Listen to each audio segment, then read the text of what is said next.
Dua pria Arab melamarku. Keduanya kaya. Keduanya baik. Dan, aku menerima keduanya. Diam-diam. Demi keluarga. Demi uang.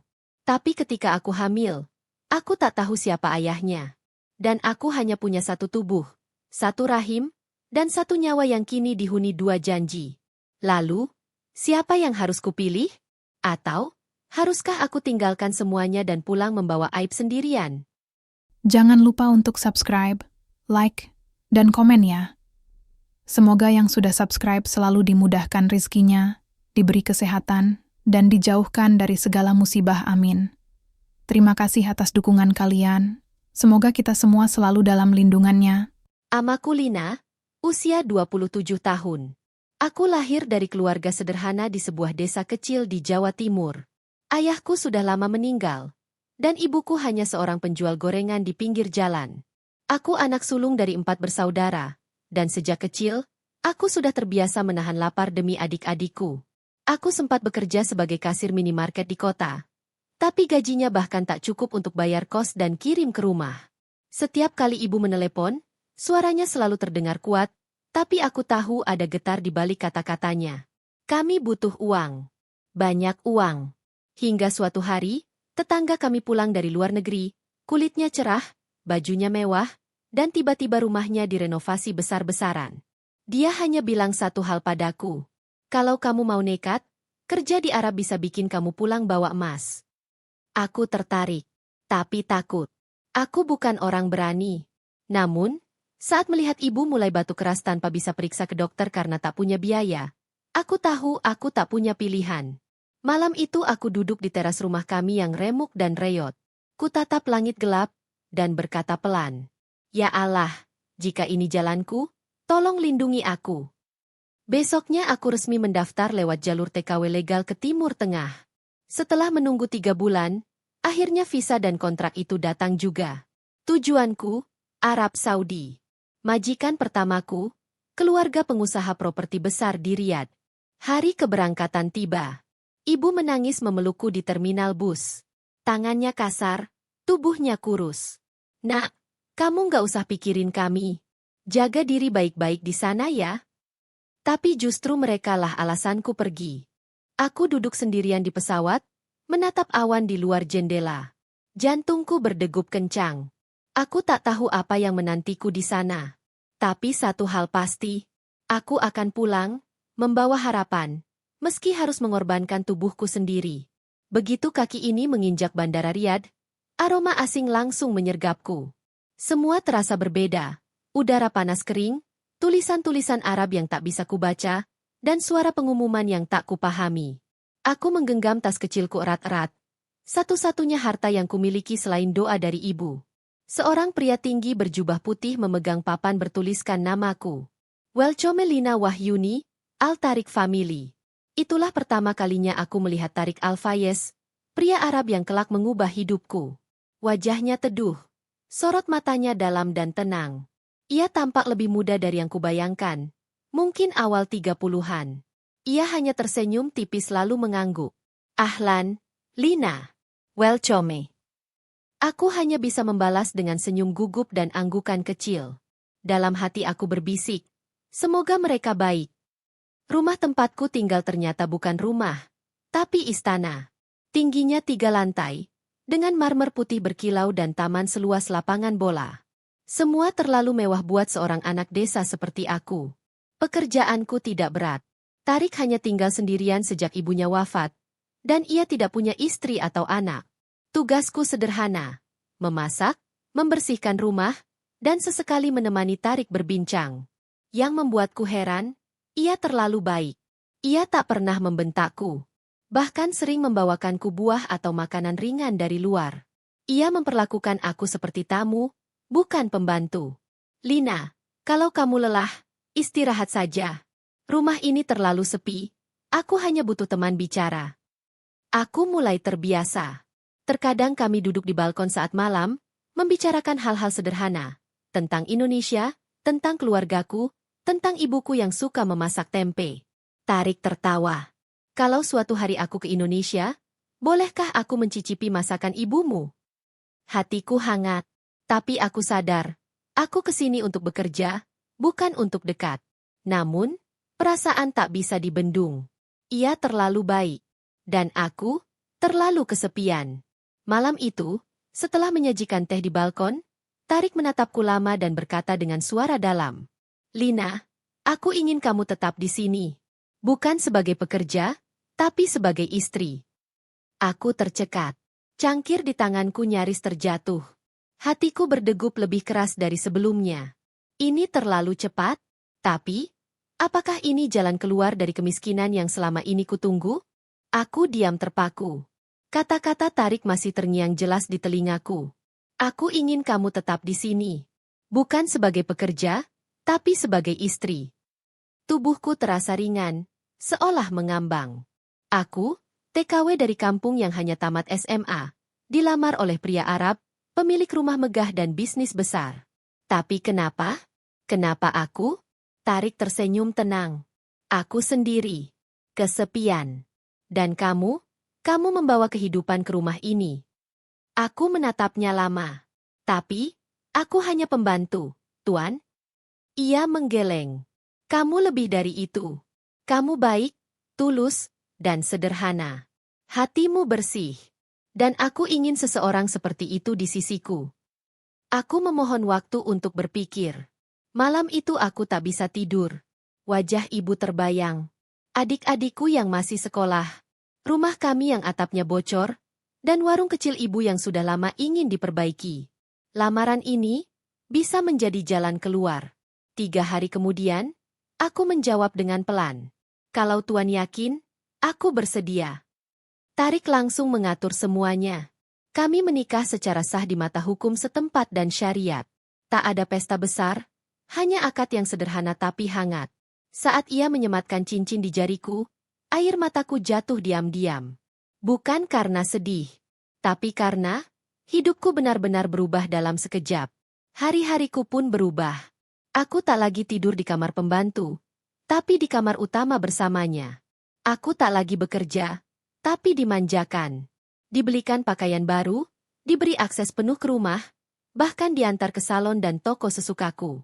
Aku, Lina si anak petani, kini jadi istri sah seorang pria Arab terpandang. Namun, di balik kemewahan itu, ada rasa bersalah yang diam-diam tumbuh. Apakah aku mencintainya? Atau hanya mencintai kenyamanan yang ia berikan?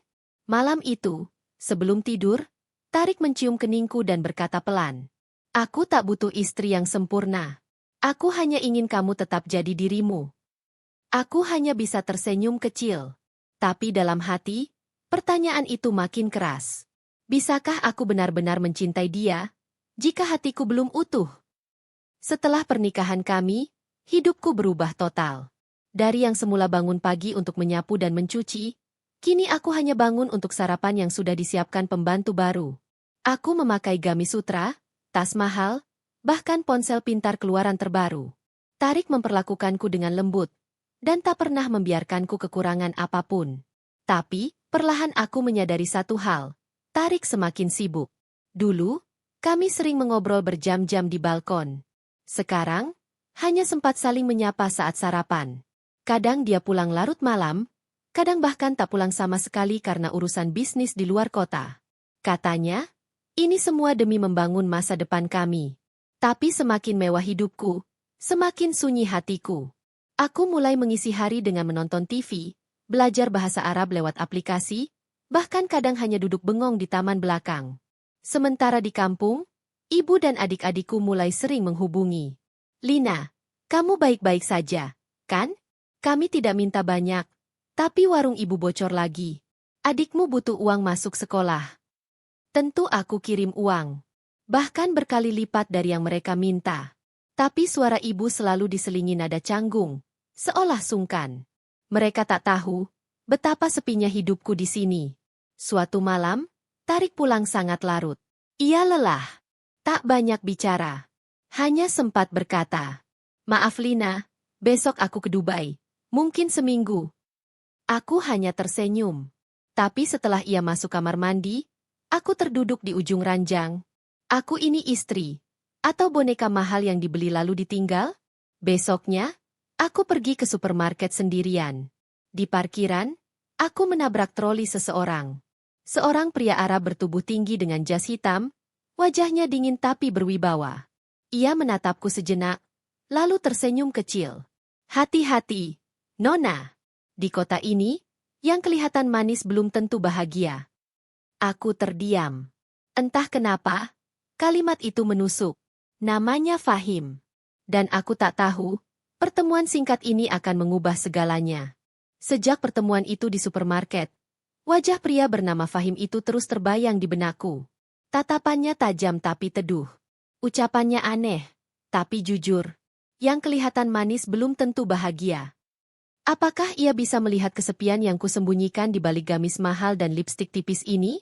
Aku tak berharap bertemu lagi. Tapi takdir berkata lain.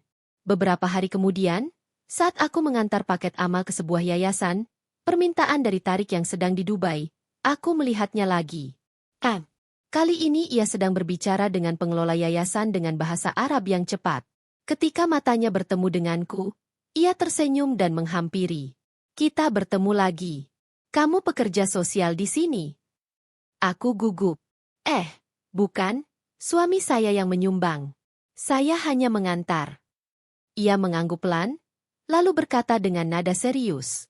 Kalau semua istri di kota ini sepeduli kamu, mungkin dunia akan lebih damai. Aku tertawa kecil, sedikit canggung. Tapi anehnya, obrolan kami berlanjut.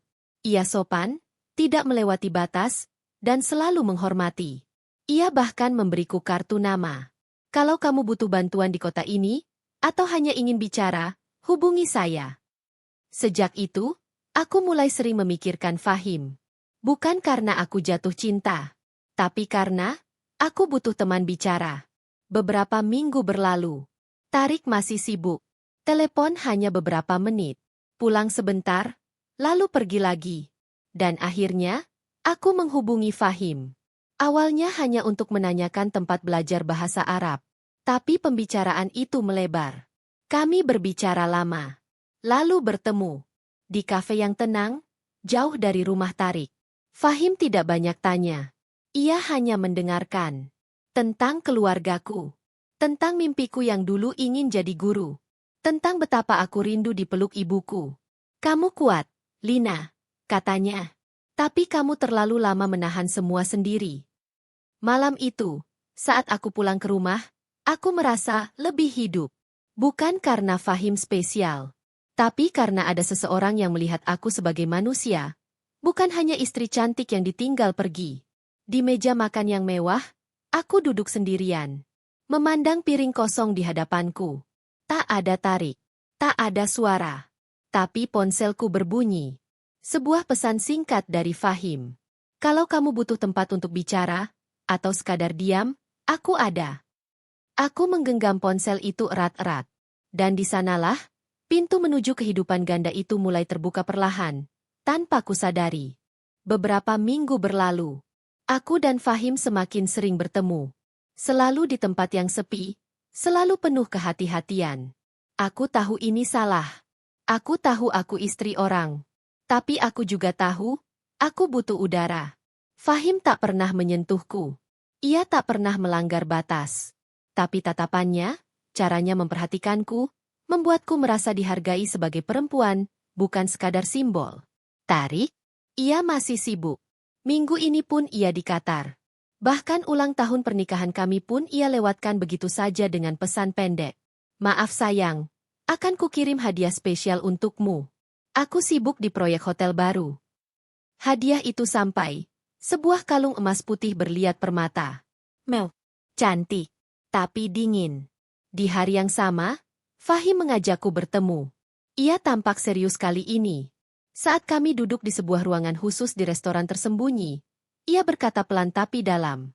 Lina, aku tahu kamu sudah bersuami. Aku tahu ini rumit. Tapi aku juga tahu, kamu terluka.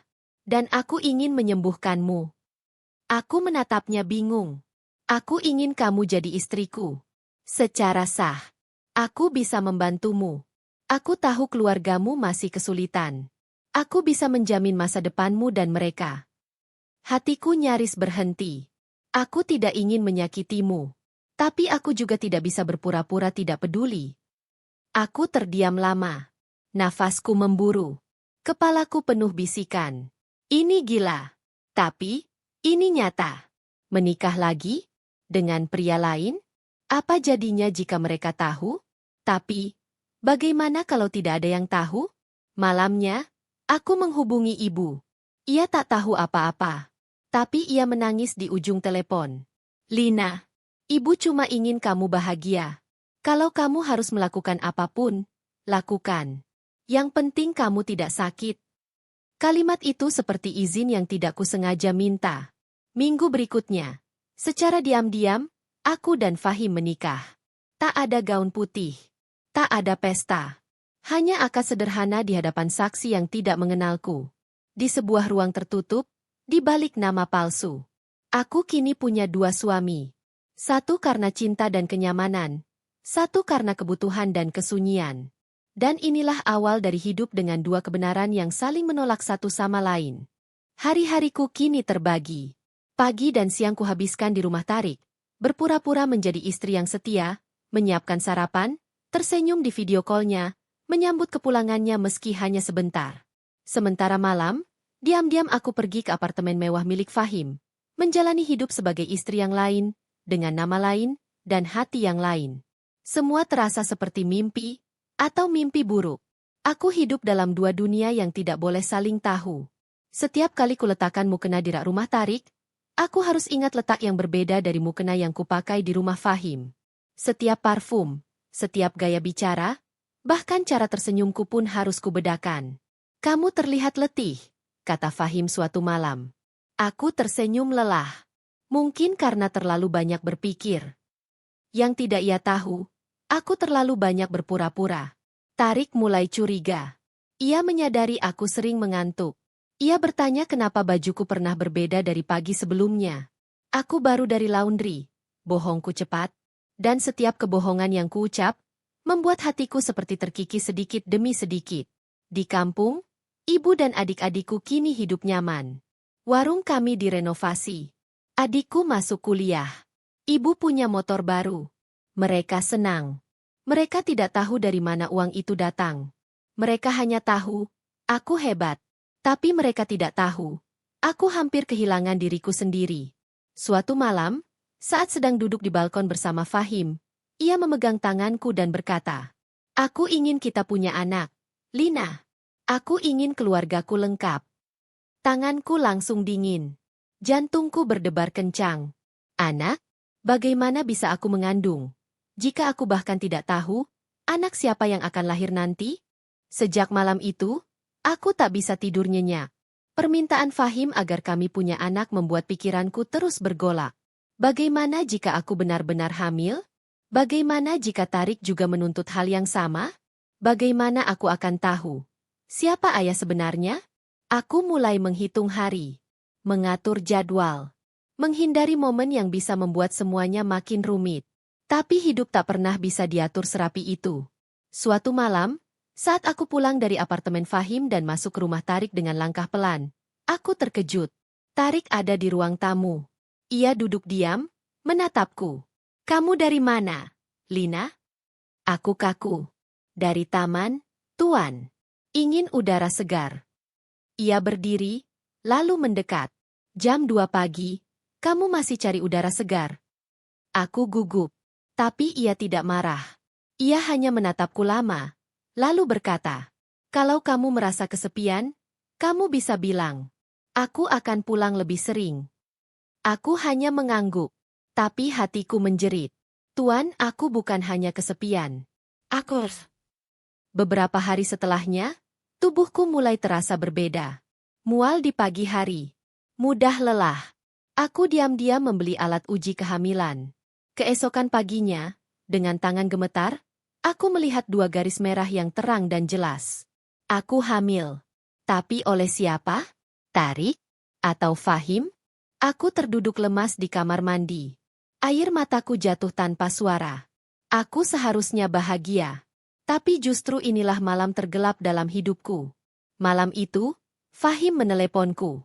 Suaranya terdengar bahagia. "Lina, Aku dapat proyek besar.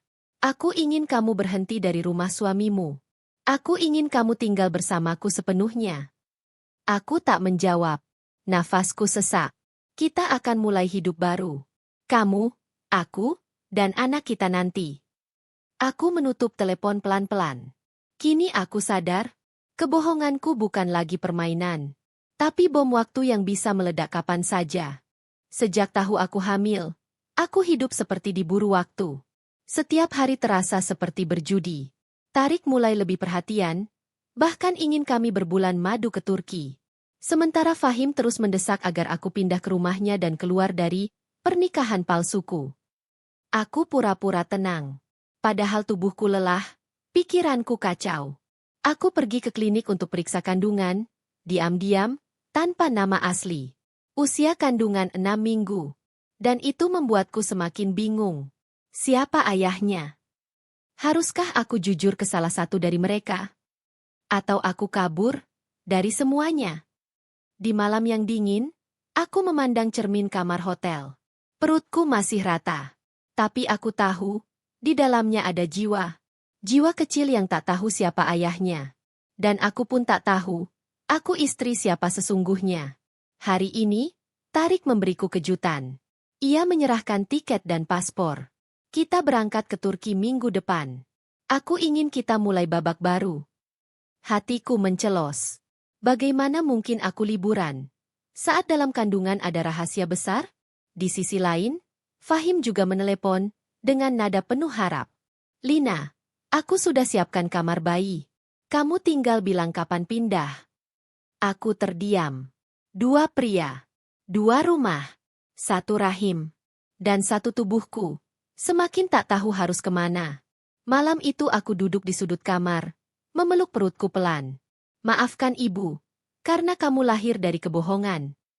Hari keberangkatan ke Turki semakin dekat. Tarik sibuk menyiapkan semuanya. Ia begitu antusias, bahkan memesankan baju hamil untukku tanpa tahu.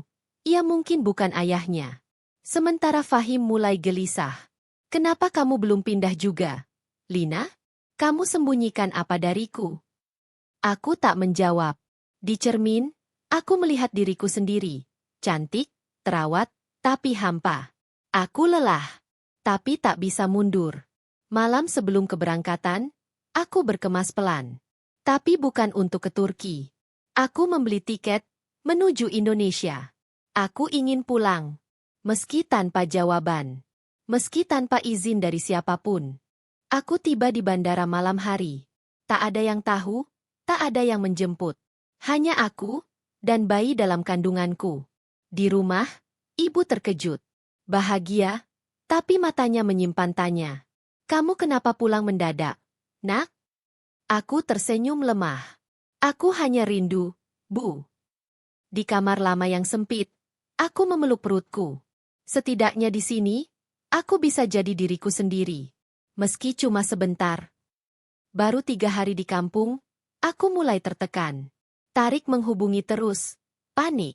Fahim juga. Pesan mereka masuk tanpa henti. Lina, di mana kamu? Kamu kabur. Kau hamil, Lina. Aku punya hak tahu. Pesan dari Fahim.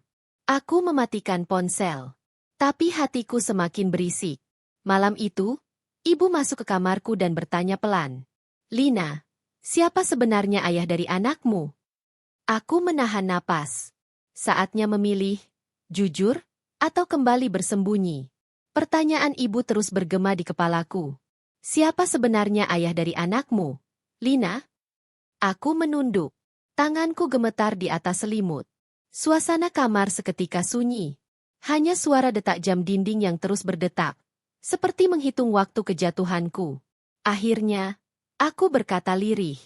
Aku punya 2 suami, Bu. Ibu terdiam. Matanya membelalak, tapi mulutnya tak mengucap satu kata pun. Aku menikah dengan Tarik. Tapi saat dia mulai jarang pulang, aku bertemu Fahim. Dia juga melamarku. Aku menerima. Air mata ibu jatuh. Tapi ia tetap diam. Aku tahu bukan karena marah, tapi karena terlalu hancur untuk bicara. Aku hanya ingin ibu dan adik-adik hidup enak. Aku pikir, aku bisa kendalikan semuanya. Tapi sekarang, aku bahkan tak tahu siapa ayah dari anakku. Ibu menutup wajahnya. Lalu pelan-pelan, ia memelukku. Nak, hidup bukan soal uang saja. Kalau kamu kehilangan dirimu sendiri, lalu apa yang tersisa? Keesokan harinya, aku memberanikan diri membuka ponsel. Ratusan pesan menumpuk. Dan satu pesan mengejutkanku. Tarik mengirimkan foto dirinya. Sedang berdiri di depan rumah orang tuaku. Kita perlu bicara. Lina, aku di sini. Dunia seakan berhenti. Aku melangkah pelan keluar rumah. Tarik berdiri di depan pagar, masih dengan sorot mata yang dulu meneduhkanku. Ia menatapku lama, lalu berkata, "Aku tak tahu siapa dirimu sekarang, Lina. Tapi aku ingin dengar semuanya, dari kamu sendiri." Aku duduk berhadapan dengan Tarik di ruang tamu rumah ibu. Tanganku dingin, keringat dingin membasahi leher. Tarik menatapku lekat, namun tidak marah. Justru, kecewa. "Lina, aku mencintaimu. Tapi ada yang berubah. Kamu menjauh, lalu tiba-tiba menghilang. Aku mencarimu kemana-mana." Aku mengangguk pelan. "Aku hamil." Tarik terdiam. "Tapi aku tak tahu, apakah kamu ayahnya?" Kalimat itu seolah menghancurkan udara. Tarik menatapku dalam, lalu memalingkan wajah. "Siapa? Pria itu?" Aku menarik napas. "Namanya Fahim. Aku menikah dengannya." Diam-diam. Tarik memejamkan mata. Tangannya mengepal, tapi tetap diam. Tak satu pun umpatan keluar. Aku tak percaya. Kamu memilih menipu, daripada bicara. Aku menunduk. Air mataku jatuh. Aku lelah. Aku hanya ingin menyelamatkan keluargaku. Aku tidak mau ibu mati menunggu bantuan yang tak pernah datang. Beberapa hari kemudian, Fahim datang. Ia mencariku ke kampung, dan akhirnya bertemu ibu. Kami bertiga duduk di ruang tamu. Aku pun mengulang semua yang sudah kukatakan pada Tarik. Fahim menatapku lama.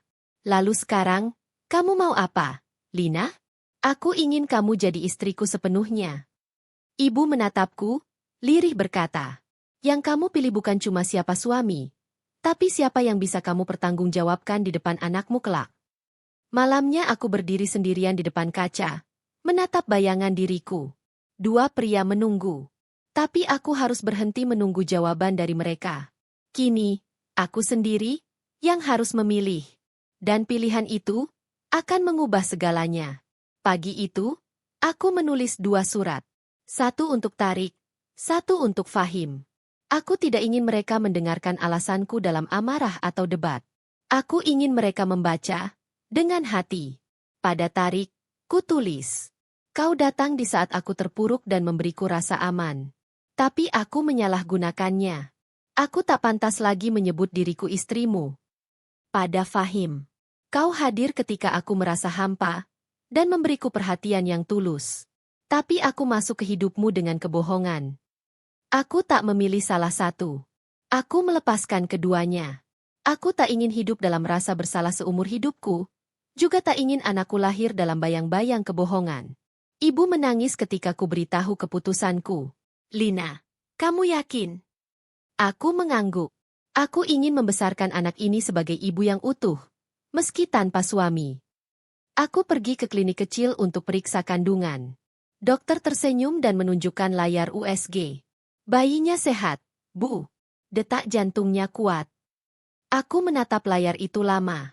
Dan untuk pertama kalinya dalam waktu yang lama, aku tersenyum dengan tenang. Sejak surat itu kukirim, aku tak lagi menerima telepon, tak lagi diburu pesan. Tarik dan Fahim, diam. Mungkin marah, mungkin kecewa.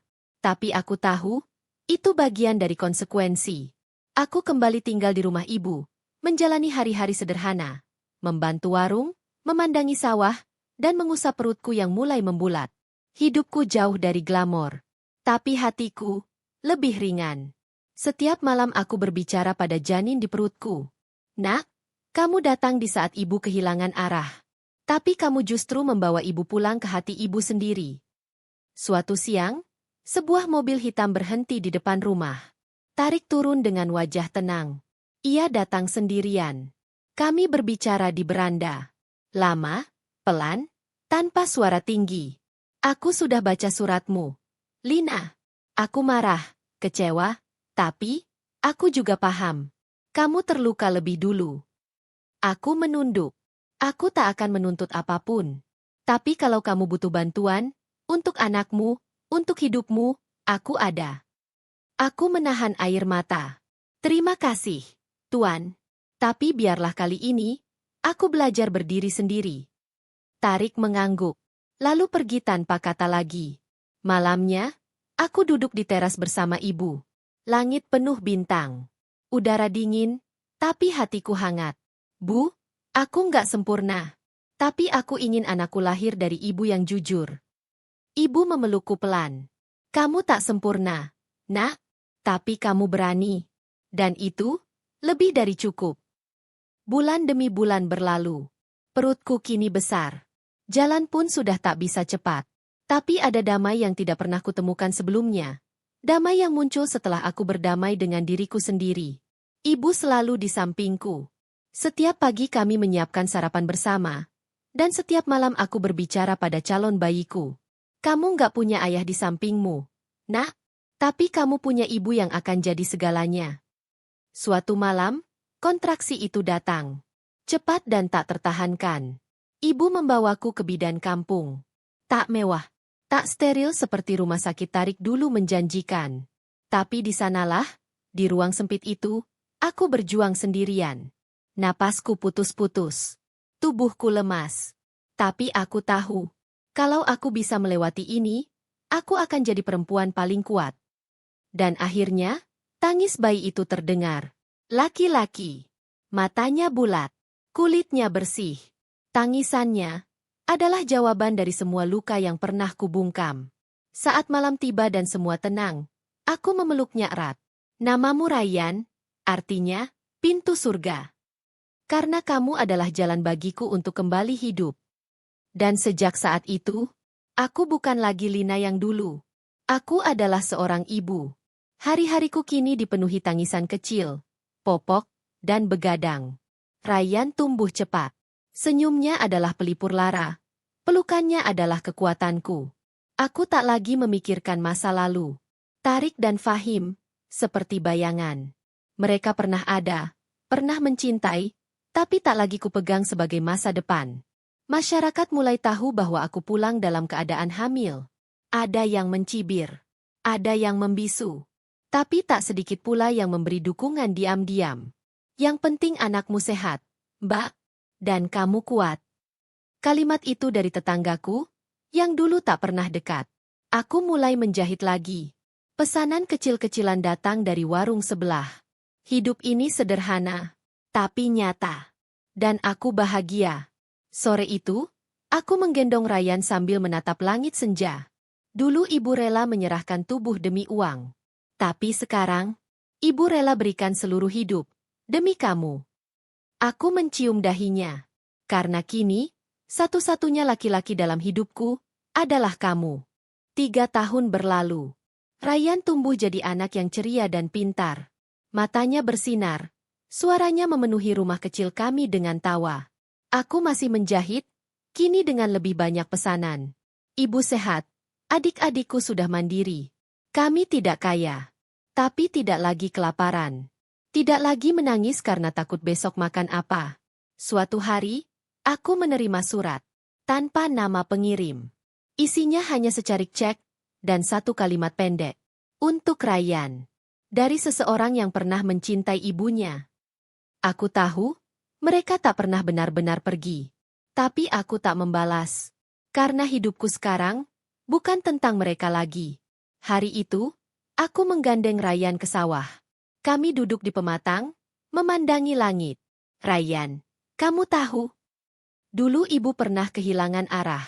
Tapi kamu membuat ibu pulang. Anak kecil itu tersenyum dan memelukku. Dan disitulah, di tengah sawah dan angin sore, aku sadar. Aku tidak gagal. Aku hanya memilih jalan yang berbeda. Dan itu cukup. Namaku Lina. Dulu aku TKW, lalu istri dua pria dalam diam, lalu ibu dari anak tanpa kepastian. Tapi sekarang, aku adalah ibu dari harapan. Dan itu lebih dari cukup untuk menjadikanku utuh kembali. Terima kasih telah mengikuti cerita ini hingga akhir.